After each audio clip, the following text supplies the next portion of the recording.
Customer একটা এসছে, customer এসে ক পয়সা কী কাজ লাগবে, কাজ কিভাবে হবে, আগে ওকে ফর্মুলাটা বোঝাতে হবে। ফর্মুলা বোঝানোর পরে সে তার ভালো লাগলে কাজ করাবে না করাবে না, দামও বলতে হবে। এবার মানে আমি হিসাব করে বুঝলাম যে কাস্টমারটা কীরকম। ধরো কোনো একটা হোটেলে গেছে ভাত খেতে, হোটেলওয়ালাকে বলেছে ভাই পুঁটি মাছ ভাত কত, হোটেলওয়ালা বলল যে 50 টাকা। বলছে ঠিক আছে তাহলে দাও পুঁটি মাছ ভাত দাও, খাই। খেতে খেতে এবার আর একজন পাশে অন্য কাস্টমার বলছে একটু খাসির মাংস দাও আমাকে। সে শুনতে পেয়ে বলছে তাহলে আমাকেও একটু খাসির মাংস ঝোল দাও। তা ঝোল খেলো, দিল।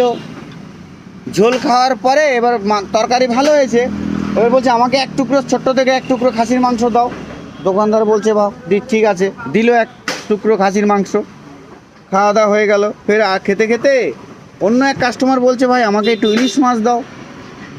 সে বলছে শুনে বলছে এই ইলিশ মাছও হয় এই হোটেলে, ভাই আমাকে একটু ইলিশের ঝোল দাও। তো দিয়েছে, ঝোলটাও খেয়ে ভালো লেগেছে। এবার বলছে আমাকে তাহলে এক টুকরো ইলিশ মাছ দাও ছোটো দেখে, ভাঙা ভুঙা হলেও চলবে, অসুবিধে নেই।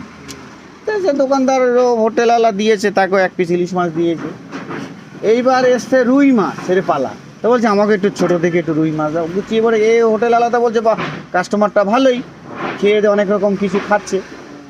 খাওয়া দাওয়ার পরে এখন বলছে তোমার 600 টাকা বিল হয়েছে। সে বলছে আমি 600 টাকা কেন বিল দেবো, আমি তো পুঁটি মাছ ভাত তরকারির দাম দর করেছি, খেয়েছি।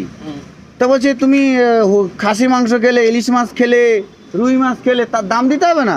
বলছে ওমা কেন, আমি তো তোমাকে পুঁটি মাছের ঝোলের ভাতের দাম করে নিয়েছি 50 টাকা, তাই একটুখানি ঝোল দিয়েছো, একটু মাংস দিয়েছো, এক পিস ছোটো একটা ইলিশ মাছ দিয়েছো, তাই বলে তার দাম দিতে হবে? আমি তো বাবা পয়সা দেবো না। এইবারে নিয়ে দুজনের মধ্যে খুব ঝামেলা লেগে গেছে। তা সেই সেম ক্যাটাগরির মধ্যে এই গাড়িওয়ালাটা পড়ে।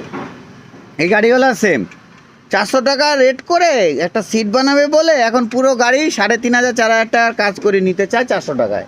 এখানে একটু করে দাও, এখানে একটু করে দাও, এসব সিন হচ্ছে।